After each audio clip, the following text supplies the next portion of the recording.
DJ Manish Raksol.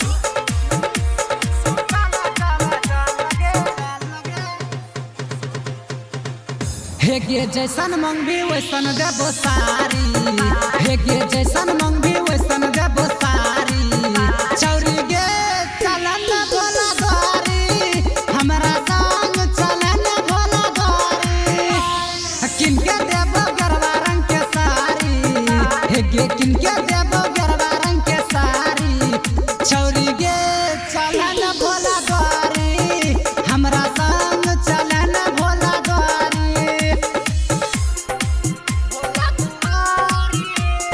DJ Manish Raksol.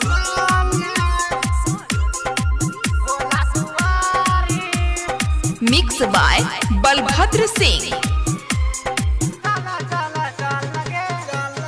हाँ जब घर घुमैबो सिंहेश्वर घुमैबो, सुल्तानगंज में जाके छौरी जलवा उठैबो।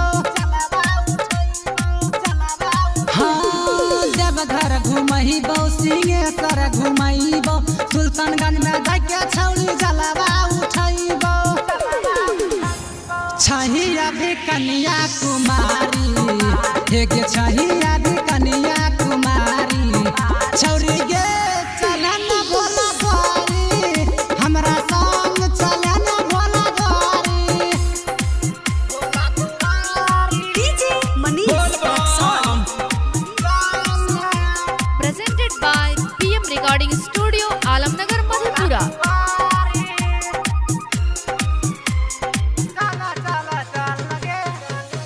हाँ गंगा जल भरबै हम कमर उठैबै, सुल्तानगंज में जाके हम पूजा करैबै। हाँ गंगा जल भरबै हम कमर उठैबै, सुल्तानगंज में जाके हम पूजा करैबै। हे गे परवेश देतौ किनके गेरवा सारी, हे गे भूपेश देतौ किनके गेरवा सारी। हमरा संग चलन भोला द्वारी, हमरा संग चलन भोला द्वारी। हे गे जैसन मंगबी वैसन देबो सारी, हे गे जैसन मंगबी वैसन देबो सारी। चौरी गे चलन भोला द्वारी, हमरा संग चलन भोला द्वारी। किनके देबो गरबा रंग के सारी, हे गे किनके